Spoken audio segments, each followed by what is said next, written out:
Hello and welcome back to this Let's Play of Planescape Torment with myself, Waze, and the Nameless One, and Morts.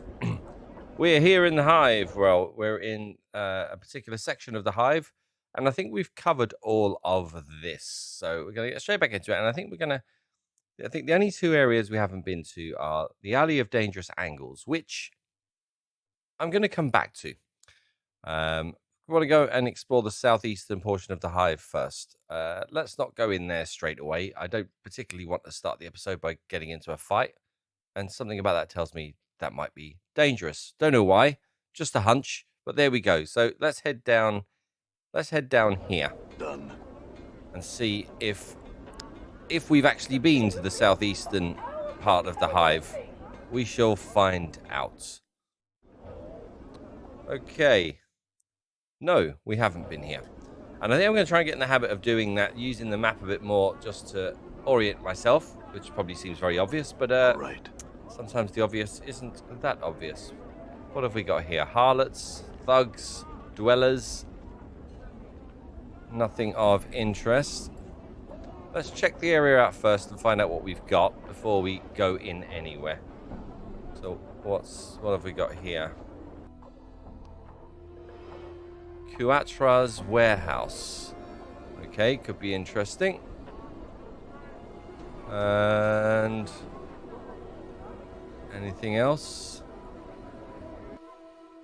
That's to the northeastern part of the Hive.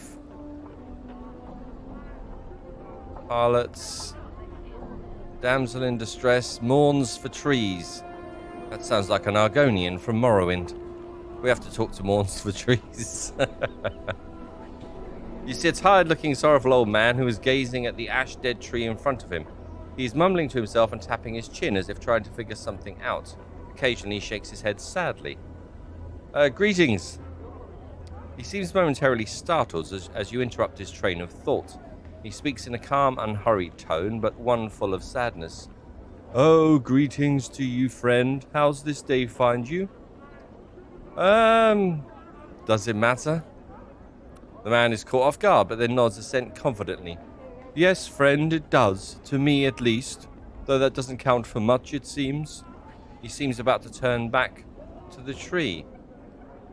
Doesn't count much? What do you mean? It's a long story. Not something the casual passerby would want to stand around for, I'm sure. Let's just say that any efforts I've made to rouse the people here to action have been ignored. Okay, what is it you'd wanted the people to do? I wanted them to... He seems exasperated, frustrated at his loss for words. To care. Is that so much, friend? He looks at you in earnest. Well, care about what, exactly? He pats the tree beside him. It's the trees here in the Hive. They're dying, friend, and no one cares. Seeing the look on your face, he holds his hands up as if to silence you for a moment. It may not matter to some, but it's important to me. I feel it's a shame to see the last tatters of life and beauty in this ward left, uncared for, to die. Can you understand that, friend? Yes, I suppose you're right. It's a sad thing. He seems surprised and blurts out, Really? Oh, I mean, wonderful. Perhaps you would... He pauses and suddenly seems suspicious. He recomposes himself, speaking in his usual slow manner. In any case, that's good. I suppose you have some questions for me now? Yes, I did have some questions. But, not just yet. What is it you were going to ask? For the first time, the man seems genuinely happy. Beaming, he explains, It's difficult for anything to survive here. Just look around and you'll see what I mean, friend. I'm not sure if it's possible for the trees to thrive here, even if they somehow were to get enough light and clean water. Okay, go on. He nods enthusiastically. But if enough people care, really want them to live, I just know they'll survive. They'll turn green again and flourish. What do you mean? That doesn't really make a lot of sense. He smiles knowingly, shaking his head. You're new here, I can see that now. You don't understand how things work in Sigil, friend. Belief is everything here. Everything. Okay, you could be right. I am right. I'm certain of it. A sense of conviction surrounds him like an aura. He seems so unlike the man you first spoke to. That's all I'd ask of you, friend. Just care for them. Hope for their recovery. In time, should enough people want it, it will come to pass. Can you do that for me, friend? Well, yeah, I suppose I'll help. Oh, experience. Excellent, my friend, excellent. I thank you. You've given me back my confidence, my purpose. Perhaps I could find others like you who'll listen. Perhaps we'll make a difference. What about your companions, friend? Would you speak to them on my behalf? Okay, Mort, what do you think? Oh yeah, Chief, sure. Whatever you say. No, I'm serious, Mort. Can you make the effort?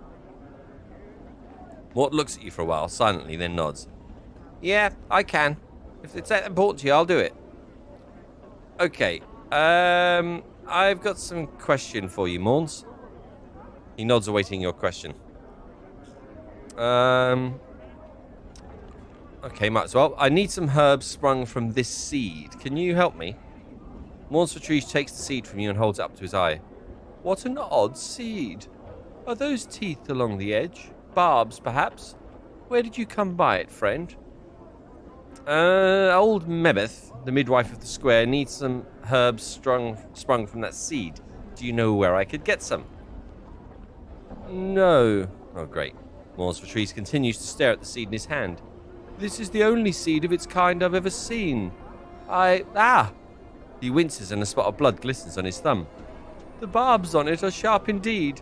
Perhaps you should hold it. So you can't help me either. Unless you can make that one grow, I cannot. Again, I've never seen a seed of its like before, friend. Okay. What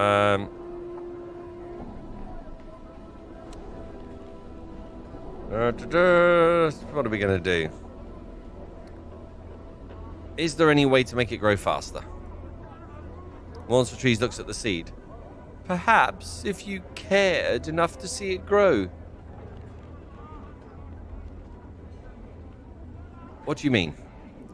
This is Sigil, friend. Belief is everything. Everything. From the spire on which Sigil rests to even that tiny seed you hold there. If you believe enough, anything is possible. Okay, Mort, let's give this a go. Now, I'm going to focus on the seed and will it to grow. See if this magic of Sigil actually works. Oh, focus on the... To your surprise, there is a crack and the seed splits, twigs splitting from its surface like fingers. Instinctively, you drop the seed, but the talon-like twigs wrap around your wrist and will not let go. What the hell's... Updated my journal. Mourns-For-Trees stares at the barbed branches wrapped around your wrist, stunned. I think the barbs on those new branches would be more than enough for what your friend needs. Well, I hope she can get this damn thing off me. Look, before I go, I had some other questions. Who are you exactly? I am called Mourns-For-Trees by the people here, friend. Okay. And why are all the trees dying? Just look at your surroundings, friend. Can you imagine anything having an easy life here? Well, I suppose you got a point there. And besides the wretched conditions, the Dabus rarely come to this part of Sigil. Okay, the Dabus. I've come across those. You know, Dabus. Surely you've seen them. They're the lady's servants. They care for the city. Some parts of it more than others, of course. He looks sadly at the tree beside him. Why don't they come here often? The hive's a dangerous place, but that's not it. The Dabus have the lady watching over them, and no one's foolish enough to tangle with her, friend. I suppose it's really all on account of the Fel. Okay, who's Fel? Fel? He's... well, friend, I'll just say he's the only Dabus that doesn't serve the lady. I don't know the whole dark of it, as they say, but he's shunned by his fellows and lives here alone, in the hive. He runs a tattoo parlor, but most of Sigil is wary of the place. Tattoo parlor? Okay. I want to ask both these questions, but I'm not sure if I ask one if I'll lose the other.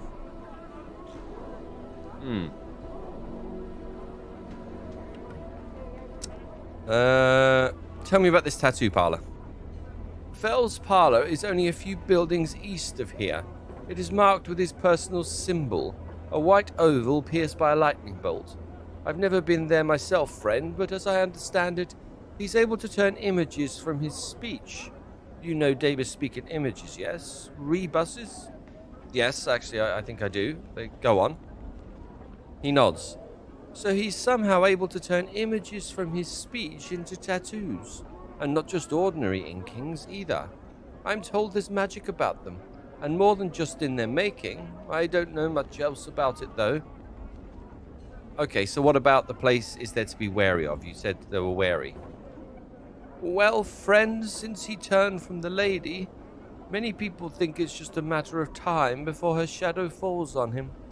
No one wants to be about when and if that happens, I'm sure.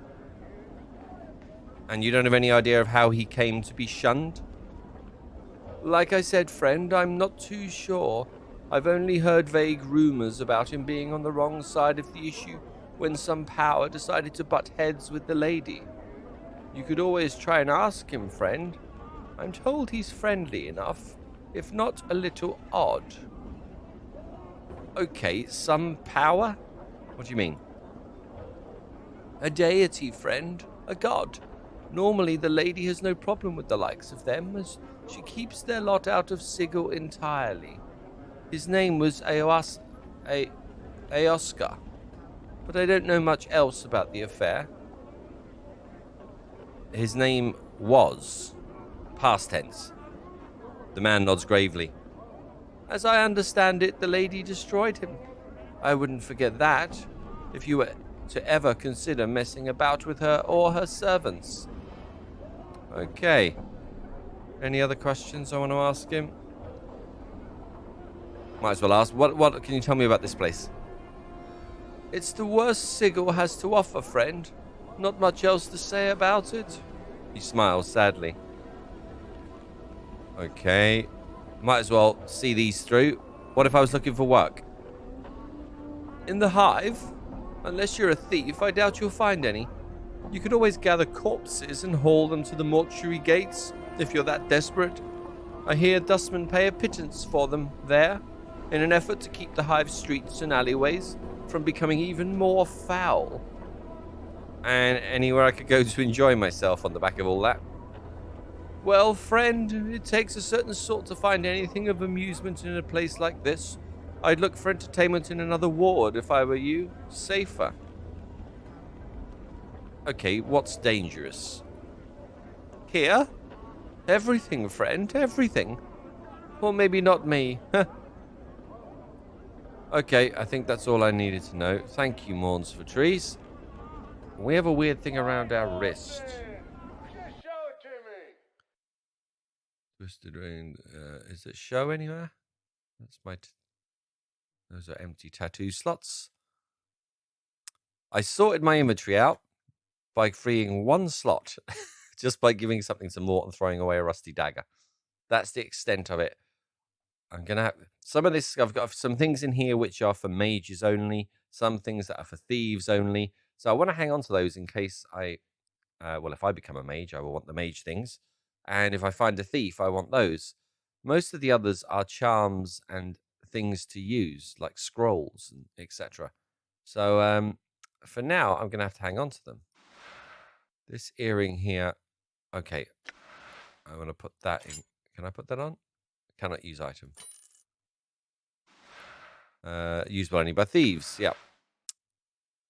So that was one of them. So I hadn't put that on.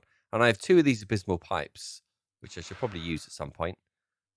Carved to resemble the head of a demon. When used, this pipe billows forth great gouts of deadly fumes from the plains of the abyss. A cloud kill, basically. But I can't stack them, so I have to use them. And probably end up poisoning myself while I'm at it. High quality stiletto. Can I shove that in there? Yeah, let's shove that in there for now. 2 spaces. Okay. I can't see where this... I've got an eyeball. What does this do again? Look, this is your eye. It looks like it's seen better days. Nothing on the chest. I have a bronze ring, which I should probably sell. I don't have any other rings, though, at the moment to put in there. Silver bracelet. That's a charm. Yeah, that's just for selling. So no point. I might as well keep it on me at the moment rather than taking up inventory space. And Mort's full as well. Actually, no, Mort isn't full. Mort has 2 spaces left. And I want to hang on to all of these things at the moment, just in case. Actually, I'll give Mort the decanter of endless water and the bronze sphere. Right. Okay. So I have a bit of space left. When I said I sorted my inventory, I obviously didn't do it properly. Now, what else have we got here? There was a damsel in distress. I'm going to speak to her. You see a pretty young woman. Her hair is in disarray and the bodice of her dress is torn. She looks about in desperation, then notices you. Greetings. She runs up to you and grabs your arm. You notice the front of her dress is stained with blood. Help me, Cutter, please. They're killing my sister. She begins to tug on your arm. Who? She looks around wildly. This drunken man who followed us from one of the taverns. We thought he meant no harm. Please, Cutter, there's no more time. Help us. Hang on. Look, first you said they were killing your sister, and now you say he is killing her. Which is it exactly? She stares at you, unsure of what to say. I'm distraught. I made a mistake. She glances at the blood that stains her dress. Please help me, Cutter. Okay, something feels fishy here. Examine the blood on her dress. You glance down at her dress and look at the blood. Although it does appear to be real, it is completely dried. It must be hours old. That blood is hours old. What are you up to? You see her eyes flick to the bloodstains and then back to you. You think you can hear a hint of nervousness in her voice. You're mistaken, Cutter. Please help me. My sister lies dying while we tarry. Yeah. Look, lady, you're up to something. Tell me what's going on or I'll kill you. Oh, threatening people gives me experience. She looks into your eyes and then glances at the scars that cover your body. She swallows nervously and you see her pale before your eyes. I'm supposed to lure people into an alley nearby. They're waiting there to take your jink. She looks at you apprehensively. Look, lady, let me give you some advice. She gazes at you in silence, then nods her head. Don't pick someone like me as your mark. Choose some drunken fop who looks like he's never seen a battle in his life. I don't know if I want to give her that advice. The way I'm playing my character. No, this incarnation of the Nameless One wouldn't advise her of that. Look, never mind. Farewell.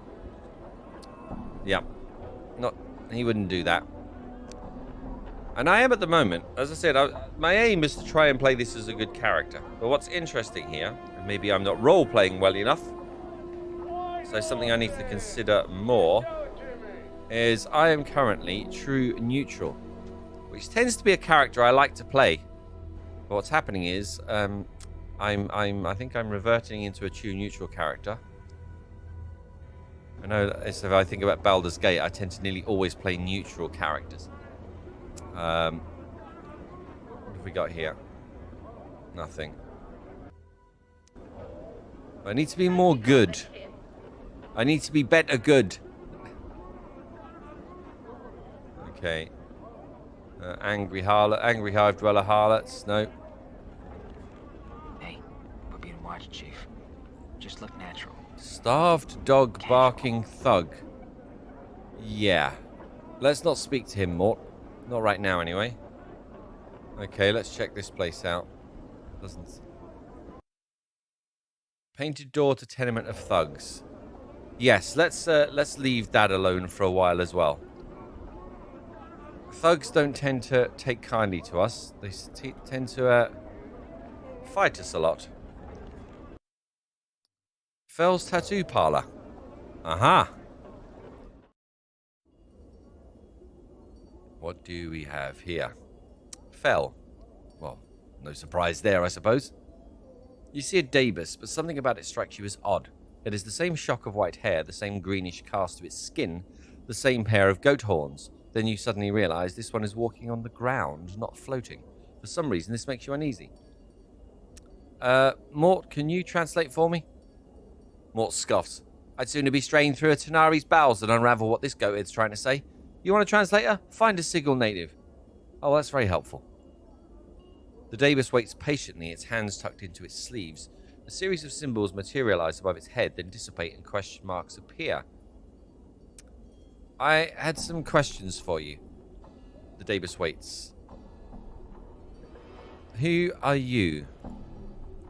As you're about to ask, you suddenly realize you already know the Davis's name. His name is Fel. As if in response, the Davis inclines his head slightly, and a lone symbol appears above its head. It is blurry at first, then resolves into a white oval with a black lightning bolt through it. A white oval with a black lightning bolt. Okay. I feel like I know you, Fel. Fel bows reverently, and a stream of symbols swirl about his head, rotating clockwise, then counterclockwise. It takes you a moment to translate. This is the first time, and not the first time, you have come to this place.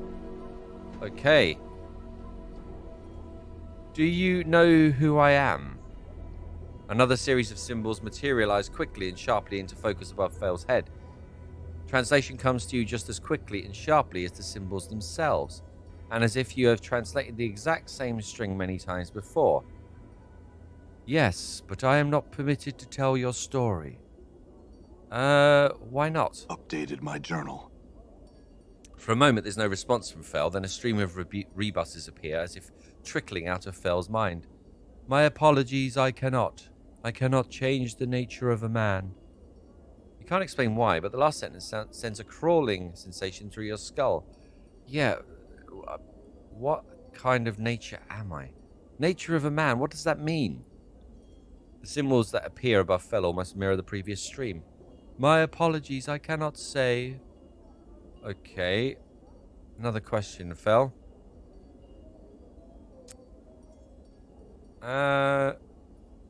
You say you've met me before, Fel. Do you know how I died? Fel does not respond for a moment, then slowly, menacingly, 3 symbols materialize above his head, each of them casting a long shadow. Shadows. Okay, a bit more than just shadows? The 3 symbols swirl about each other, each leaving a faint black misty trail about them. They take on a ragged edge like teeth and talons and multiply. Where there were 3, there is 9. 9 becomes 27 until the room is a swarm of shadows. Many shadows. They streamed from the darkness, swarmed you, then left you to die. Okay, but why? The shadow symbols swirl into one, then dissolve, to be replaced with a simple symbol. I do not know. Okay. What is this place? A slow strain of symbols materialize around Fel's head. The symbols take several moments to resolve, starting with simple lines, then fleshing themselves out into breathtaking colors. This is where I tattoo color and life upon flesh and bones. Okay. I'm aware of these tattoos. Can I see what you've got? Oh, hello. And we have a lot of money too. There are some expensive ones, which would take all of my money. Let's have a look. Oh no, I don't want to buy it just yet. Tattoo of the Bones Singer. You have learned to speak with the dead and hear their stories, even from beyond the eternal boundary. This tattoo draws upon your powers over undeath and heightens them, allowing you to chain the undead within range with a single command. Tattoo only has a limited number of uses before it vanishes. Hold undead. Okay, that's pretty cool. Tattoo of the Skull. Save versus paralyzation. +1 to luck. +1 to charisma. -1 to wisdom. Okay, I'm not too happy about my wisdom going down. For all Mort's faults, having him as a companion makes you seem more capable and not so much of a stranger to Sigil's streets. This tattoo reinforces that bond, giving you +1 to charisma, and when invoked, also lends you some of Mort's luck and his ability to shrug off anything that would otherwise cause him to stop talking, such as paralyzation or stunning. Unfortunately, it also gives the user a penalty for their wisdom, which is not hard to understand, considering how little Mort has to spare. Okay, that one's not grabbing me. Tattoo of Accuracy, +1 to Thaco, okay. Tattoo of Bloodletting, +1 damage with all attacks. Tattoo of Might, it's going to be Strength, isn't it? Yep. Tattoo of greater might, more strength. Tattoo of insight, +1 to intelligence. This tattoo adds a slight bonus to the user's intelligence, allowing him a greater chance of gaining memories and aiding his mage skills. That one does appeal to me. And I'd say at this point in the story, the Nameless One, the idea of a greater chance of gaining memories, that's what would appeal to him more. I think he's thinking about becoming a mage, but this here, I think, would be a strong driver. It's only 300. Okay, that was insight, wasn't it? Yeah. Revelation. Oh, +2 to intelligence. 1,200 though. That's all my money, so maybe a bit premature for that one. Tattoo of the Spirit gives me wisdom. That also gives me a greater chance of gaining memories. Okay.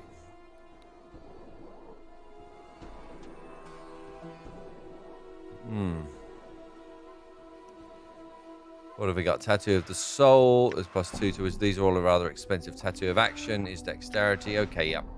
These are all sort of making sense. That's going to be Constitution. Endure. +3 to base hit points. Okay. And warding is to armor class. Okay, fair enough. These all make sense. I want to check first my stats. 18 wisdom, 16 intelligence. I might take the buff to intelligence, I think, which was insight, wasn't it? Okay, yeah, I think I'm going to buy that. Does he buy anything that I have? No. No, it doesn't look like he does. Okay. Let's put this in here. Excellent. We're now 17. Although, I don't know how long that tattoo lasts. Don't know if it says. It doesn't. This one seems like it might be... well, it's temporary because I can probably remove the tattoo. Yes, I can, yeah. Okay. Well, that's been good so far. The Nameless One is a little smarter. Fel, some more questions for you. He won't. Did you do the tattoos on this dismembered arm I found, Fel? Fel examines it for a moment, tracing the patterns with his finger. He then looks up and a series of rebuses form, hazy at first, then come sharply into focus. The arm is yours. The tattoos are mine. One tattoo speaks of a time when your path was shared by 4 others. Okay, this is becoming a theme now. What 4 others? 4 strings of symbols swirl from Fel's head, matching the pattern upon the dismembered arm. They speak of 4. Shall I tell you their hearts? Well, yes. Anything you can. Updated my journal. Okay, the symbols swirl before you and you piece them together. One unloved who loves one who does not love. Okay, could that be Dianara? One who does not see what others see and sees what others do not. Okay. One who is familiar and bound with duty. One who is a slave and his chains are words. Could that be a mage? Could this be a cleric? Could this be a soldier? Dianara? Is Dianara a thief? That would feel correct. As you finish translating, the 4 strings seem to form themselves into links, and they merge into a chain. The chain bends until it is a symbol that you feel you recognize. Oh, that symbol, Fel. What is it? The symbol sharpens, gaining edges that are almost painful to your eyes. It is torment.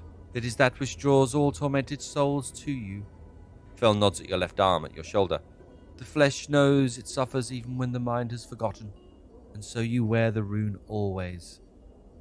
Okay, you mentioned there are other tattoos on the arm. What others? Fel examines the arm again, tracing the other faded tattoos upon its surface. As he does, they each appear as a symbol above his head, hazy at first, then coming into focus sharply. He turns to face you. One's forgotten, now remembered. You may wear them again if you wish. I would like to see what these tattoos are. Can I see now? Can I see what tattoos you now have to share? Is that just his list again? It is, yeah. Okay. And I think there's one more question. Okay, so he did the tattoos on my arm. He's where I come for tattoos. I want to know what's behind the curtain. But first, can you tell me anything about these tattoos on my body? Fel studies your body for a moment, walking around you. He mirrors each symbol as he examines it, then returns to face you. I know them. None are by my hand. Okay, can you tell me about some of them? Fel nods, symbols appearing around him like fireflies. The ones upon your back were scribed with a careful hand and are directions for a mind that forgets itself. The symbol that lies upon your left shoulder is the mark of Torment. Okay, that doesn't sound too good. Torment? The symbol sharpens, gaining edges that are almost painful to your eyes. It is Torment. It is that which draws all tormented souls to you.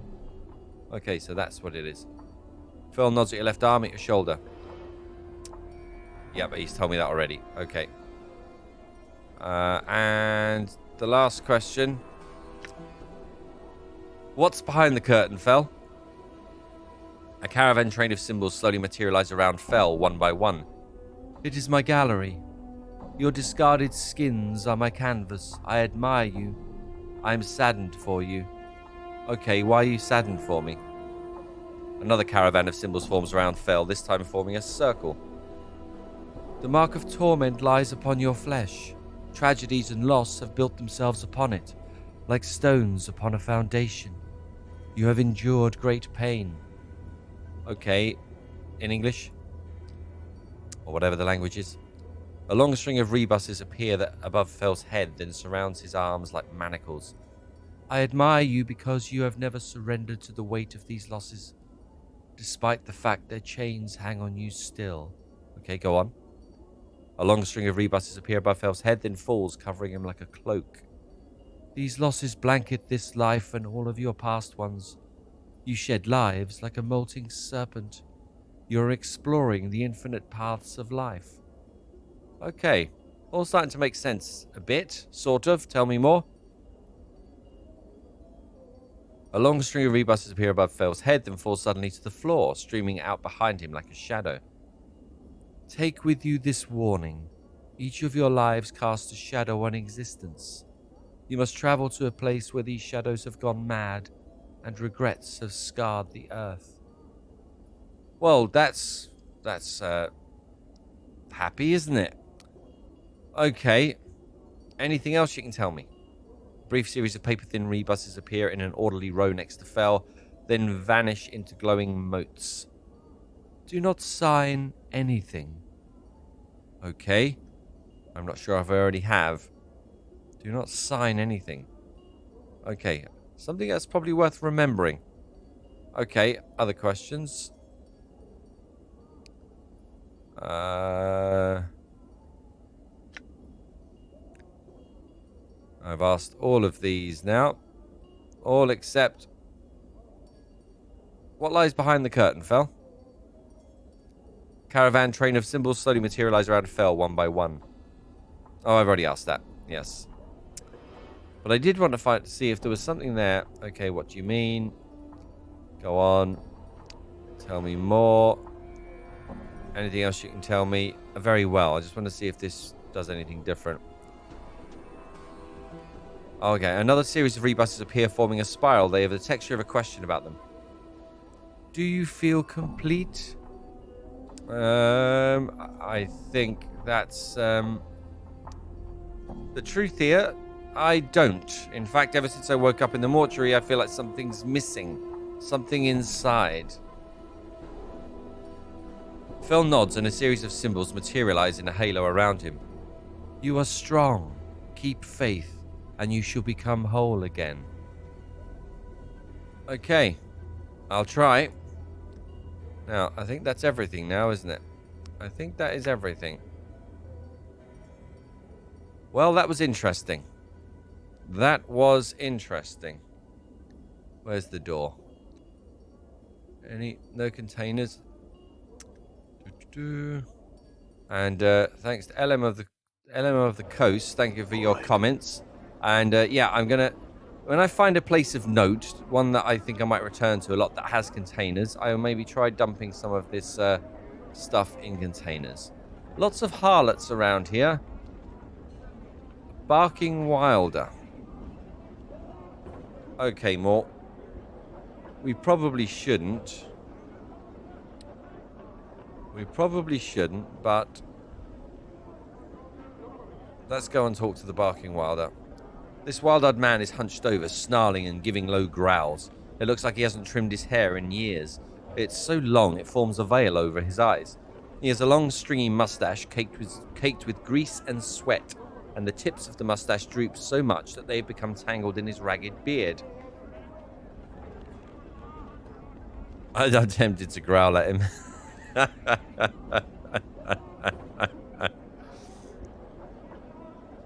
Let's speak to him first. Greetings. The man stops in mid-snarl and he reaches up to part the curtain of hair that covers his eyes. As his withered hand pulls away from his dirty locks, several strange, puce-coloured bugs fall from his hair and scatter across the cobbles. Behind the cloak of hair, the man's flesh is moon-pale and creased with wrinkles. His thick, bushy eyebrows form a V as he stares at you. And I take the moonfly too? What?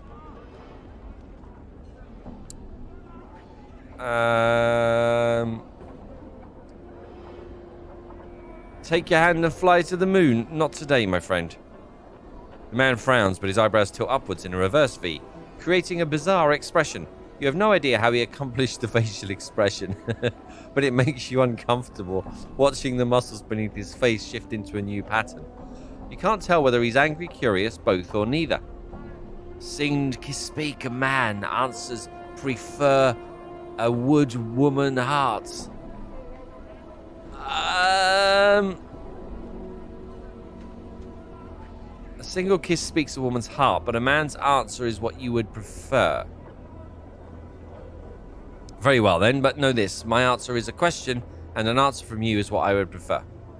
Okay?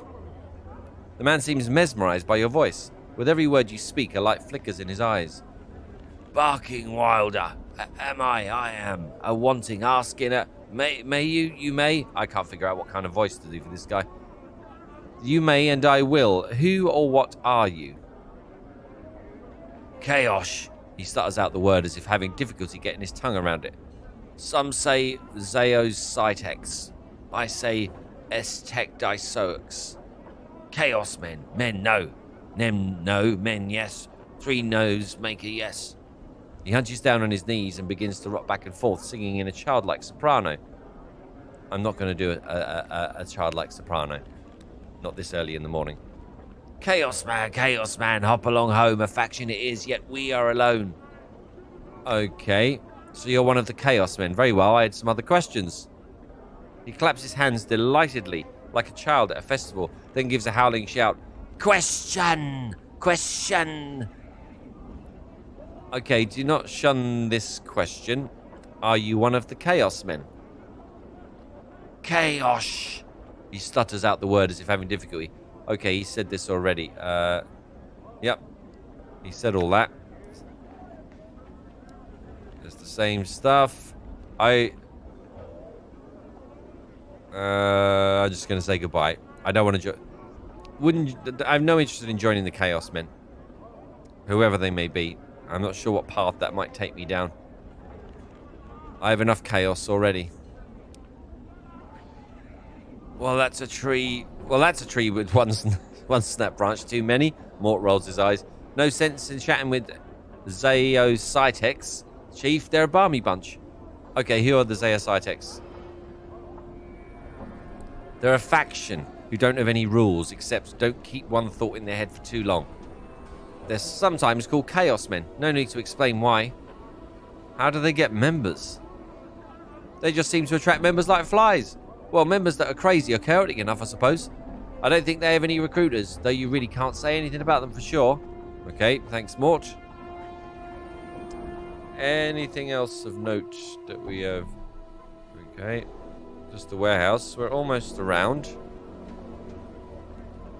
Anything else? Any doors over here? Can we come down here? Nope. Okay. Hive thugs, collectors. Amaris. I know that name. I know that name. That was someone's sister, wasn't it? Find Amaris for Nod. Collector named Nod asked me to find his sister Amaris and speak to her for him. He describes her as an attractive young woman living somewhere in the hive, that she was fair-skinned with black hair and always wore blue. I have agreed to help him. Perfect. Doesn't look like she's wearing blue, but anyway. You see a young woman dressed in a tight leather bodice and leggings. She smells faintly of cheap perfume, and her face, though pretty, is painted with garish makeup. She smiles coyly as she sees you. Seeking some company, love? Are you by any chance Amaris? She stares at you silently for a time, then speaks. I was called that once long ago. Who are ye? I was sent to find you by Nod, your brother. He's worried about you and hoped I could tell him how you were. Nod? He's alive? Where? Why didn't he come to seek me out himself? Well, I think he's ashamed. He's a collector now, living in poverty in Ragpicker's Square. He doesn't seem quite right. In the head, I mean. Updated my journal. I was a bit touched, even as a child, when his name was Thodus. Oh, I've missed him so. A shame, though. Ha! My own work's no more proud. Oh, well, at least I'm doing well for myself. For Ivor, at any rate, eh? I must visit him soon. She looks at you closely for the first time since you've spoken. Are you a friend of Nod's, or... Well, of a sort, yes. Why? Could you... She frowns, biting her lip as if considering something. Could you give this to him? She steps close to you and offers a pouch of what looks to be about 100 copper commons. Excuse me. Yes, I will. I swear I'll get it to him. Updated my journal. She hands you the pouch. I thank you. Go speak to Nod for me and tell him how much I worry about him so. Okay, I will. Okay. What does my journal say? Let's have a look. Fail translated runes. I should have a read of this at some... Okay, all that we've just gone through. I swore to Amaris that I would deliver her copper to her brother Nod. Okay, so we'll go back to Ragpickers at some point to do this. Number of things happening today. This is good. More angry hive dweller. This drunk. Let's speak to the drunk as he stands out a bit. The man sways unsteadily back and forth, catches his balance for a moment, then manages a sickly, twisted smile at something just past your right here. Greetings. He nods slowly, then manages a phlegm-filled gurgle, and a small green-coloured trail of drool begins to drip from the side of his mouth, running down into his scruffy, dirt-caked beard. He looks like he's barely able to stand up, much less carry on a conversation. Right, that will do then. What's this place? Smoldering Corpse Bar. Very interesting. What else? Dwellers, collectors, thugs, more drunks. Okay, let's go to the Smoldering Corpse Bar. That's pretty cool. Actually, I read my journal before I started this game, and that has triggered a memory about something. Which one of the... Here we go. Retrieve Porphyron's necklace. I met a strange man in the hive with shifting lines on his face. He claims to be a soldier from some religious order, but his vows won't let him raise his hand in violence against another. He said a group of thugs in the hive had taken his necklace of prayer beads from him. He said he had last seen the thugs by a bar that burns inside. This has to be that bar. And that they were dressed in red and black. I told him I'd go fetch his necklace for him. Okay. Dressed in red and black. The Smoldering Corpse Bar. Now, the question is... Do I end the episode there, or do I do a little more? Let's talk to Drusilla first to see where that takes us. Interesting. This is a woman with fading bruises on her face and arms and a look of despairing longing in her sunken eyes. She might have been pretty once, but those days were long ago. She turns slowly to face you. Life pours into her features, and the spark of sardonic light that dances in her eyes now makes you wonder if your eyes were deceiving you. Welcome to the Smoldering Corpse, scarred man. Okay. And who are you? Actually, no, I'd ask this question first. Who is that burning by the entryway? Updated my journal. That despair you saw on her face before flits across it again like a black-winged shadow before she masters herself. That's Ignis, one of the greatest wizards ever to come out of this slummy excuse of a cesspool. They caught him and they opened a channel to the plane of fire through him. Now he's just the doorway for it, keeping himself alive by force of will alone. If someone could douse him for a few moments, it'd give him his life back again. But they don't make enough water to do that. Okay. Oh, interesting, yes. Well, what about this decanter? Word has it that it's endless. Yes! Use that on him, he'll be sure to come free. Oh, my Ignis, I await you. She pauses for a moment, dread in her eyes. Do you know the command word? Not yet.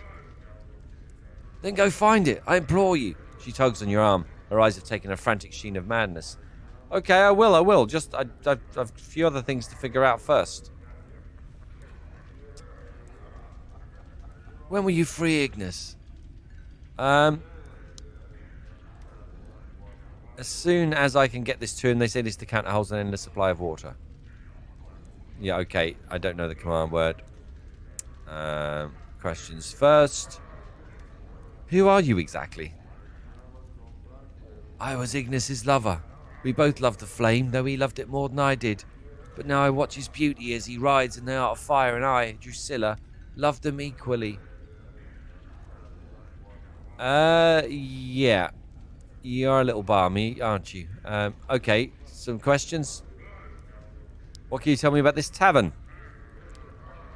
It's the prison for my love, the place where they have kept it cruelly bound over the centuries, the place I have come over the decades to commune with him in his fiery torment.